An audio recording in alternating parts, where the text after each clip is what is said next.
Hello everyone. In today's world, various countries are making agreements. So today we are talking about trade agreements, which are the main among them. First of all, I will show you my content of presentation. Here is my content. Introduction of trade agreements, importance of trade agreements, types of trade agreements. After that, bilateral and multilateral trade agreements, international trade agreements, and finally we discuss merits and demerits of trade agreements. First of all, introduction of trade agreements. What is trade agreement? This is due to countries between a country or secured countries collectively by agreement. These agreements set out terms for international trade in a particular product or several products and various series is called trade agreements. In these trade agreements, we describe importance of trade agreements. First one is reduce trade barriers. For most countries, international trade is regulated by unilateral barriers of several types. There are tariffs and untariff barriers. Two or more nations can go for economic integration by partition or full abolition of these barriers. Second one is increase the combined economic productivity. Combined economic productivity, it increase of countries by economic cooperation.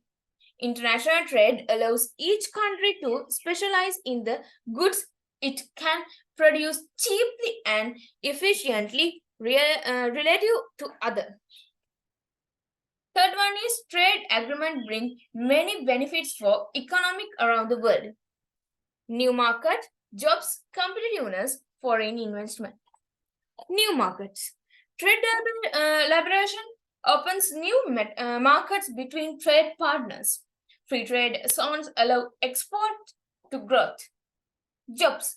Trade agreements can create jobs and help to grow the economy. Most of jobs depend on exports. Competitiveness. Free trade agreements increase industry competitiveness and the expansion of exports.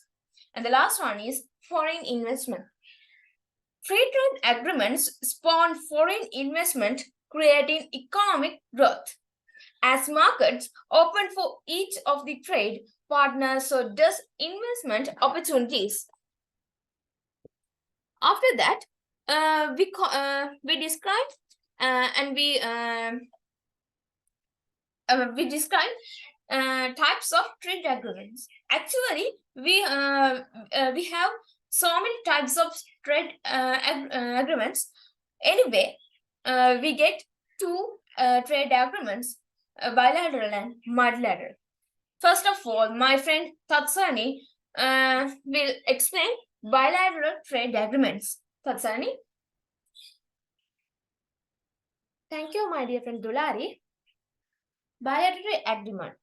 We can refer to bilateral agreement as the one of the agreement that Sri Lanka is the involved. Bilateral agreement can also be divided into two parts, normally force bilateral agreement and process agreement. First, let's find out what we call executor contract. That is the two main agreement, bilateral agreement and multilateral agreement. In Sri Lanka, free trade agreement is bilateral agreement. The bilateral trade agreement is the between India and Sri Lanka build free trade by removing the import and export restriction and tariff. although signed on 28 December 1998, this agreement shall come into the force from the first day of March 2000. We have three key points to note in setting up this agreement. First one, development of economic cooperation between the two countries. Second one, attracting foreign direct investment into the Sri Lanka target in India market. Third one is making sense of competitive rise in trade transaction between two countries. Fourth one, obligation to protect multi-liability in trade transaction. Fifth one, expansion of economic activities and creation of employment. The challenge is Sri Lanka economic will face due to this agreement in impact on the legal local impact industry. Second one, we cannot complete with the good impact from the India of affecting local manufacturing in the industry. Second one, Pakistan Sri Lanka Free Trade Agreement. This agreement also both Pakistan and Sri Lanka to have access market with duty release for export and import. This agreement was signed in July 2002 and effective for June 2005. There has been significant increase in the amount of the goods export for Sri Lanka to Pakistan compared to the amount of the goods import by Sri Lanka under this agreement. There are process agreement to be implemented in the same manner as the existing bilateral agreement. First one, ETICA. Second one, US Sri Lanka Trade Agreement. China Sri Lanka Free Trade Agreement. Thailand Sri Lanka Free Trade Agreement. Singapore Sri Lanka Trade Agreement. Now, I will invite Kavindi for his session.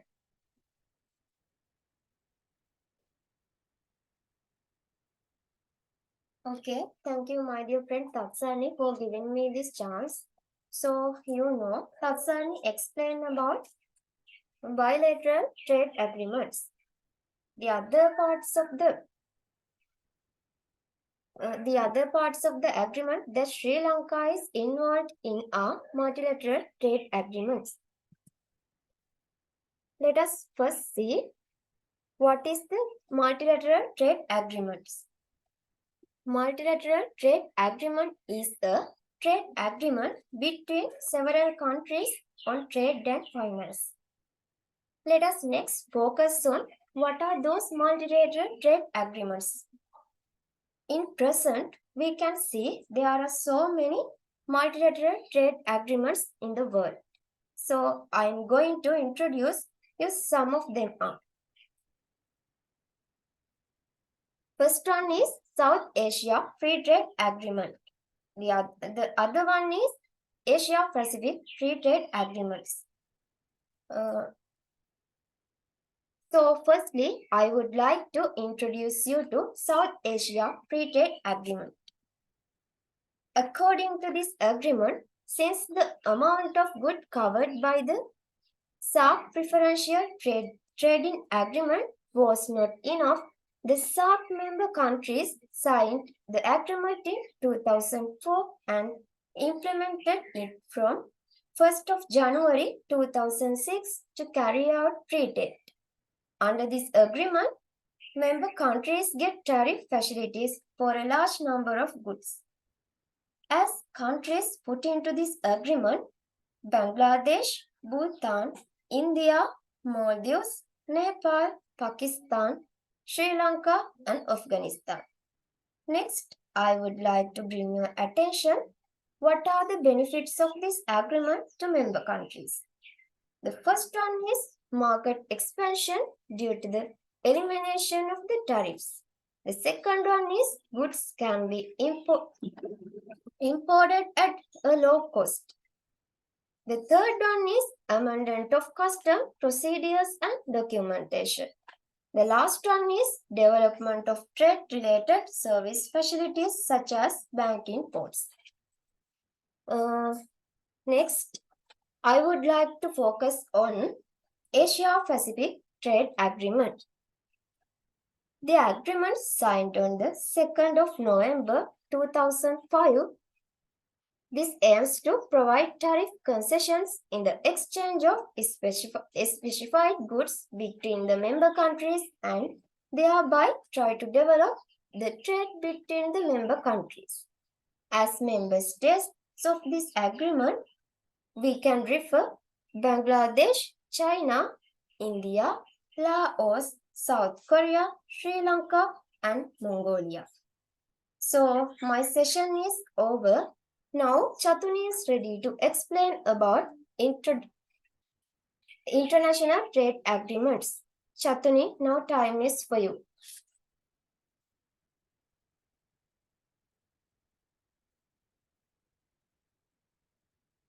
Thank you, Pumi. Now, Kavinda explained about multilateral trade agreement. Now I'm going to explain about international trade agreement. What is international trade agreement? Free trade agreement or treaty is an agreement according to international law from free trade area between the cooperating state. Here is same international agreement. North American Free Trade Agreement, European Free Trade Agreement, Colombia Free Trade Agreement, Bahrain Free Trade Agreement, Chile Free Trade Agreement. Anyway, I will talk about two agreements. First one is NAFTA.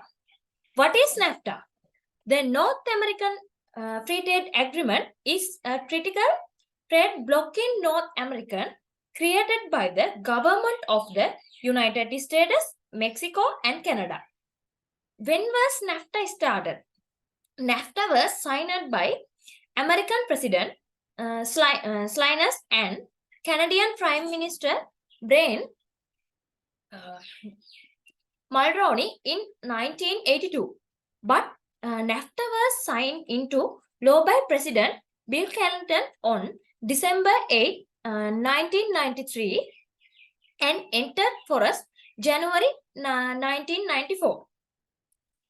NAFTA created the world's largest free trade area, which benefits the 450 million people within its borders. NAFTA has both advantages and disadvantages. Then we talk about advantages. All goods and service, boosted US farm exported, created trade supplies in service. It opens up new opportunities, reduced oil and grocery prices. When we talk about disadvantages, US jobs were lost, US wages were suppressed, Mexico farms were put out of business.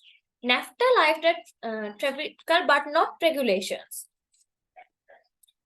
Okay, let's go to the another agreement. What is AFTA? The European Free Trade Association is an intergovernmental organization set up for the promotion of free trade and economic integration to the benefit of the four countries, Iceland, Liechtenstein, Norway, and Switzerland. And they are trading partners around the world. When AFTA started for AFTA was founded by the Scotland Convocation in 1960. When global relation for AFTA, they can become more competitive outside in the EU area. The joint negotiation of free trade agreement with partners outside the European Union allows EFTA to actively purpose its objective of creating trade opportunities for its member states. After elementous duties on industrial goods, making it easier, cheaper for after business to export products. Then EPS open markets for service providers and allow contracts to bid and foreign government procurement tenders. EFTA engages in the recognition of all the domain of sustainable development in its spheres, such as the protection of the environment, labor, and gender rights. Today, my introduction is over. Next, I would like to invite my dear friend Oshani for explain merits and demerits for the international trade agreement. Thank you, Chatule. Today I will talk about the merits of trade agreement. Now can be seen from this side are the merits and demerits of the trade agreements. First, I will talk about merits of trade agreement. First, removal of disputes. Generally, various disputes may arise when entering into a trade agreement. It is difficult to establish a relationship with a person without contract. Such situation can be avoided by entering into a trade agreement. Next, second one, expanded market for export. Generally, when exporting market products, having a trade agreement is essential. Various difficulties may arise while exporting goods. Third one, foreign employment and economic growth. A person working abroad established in a certain country can confirm the nature of working through this agreement.